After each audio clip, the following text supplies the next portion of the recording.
So,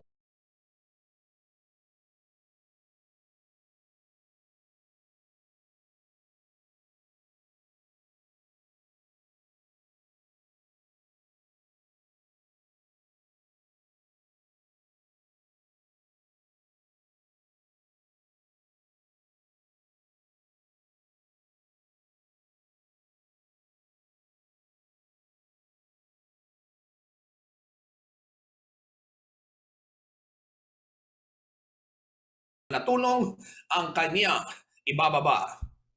Narito po ang ilang bahagi ng talumpati sa Duterte. Papasalamat po ako dahil nabigyan po ako ng pagkakataon ng ating pong former President Gloria Macapagal Arroyo, now Congresswoman-elect natin dito sa Pampanga para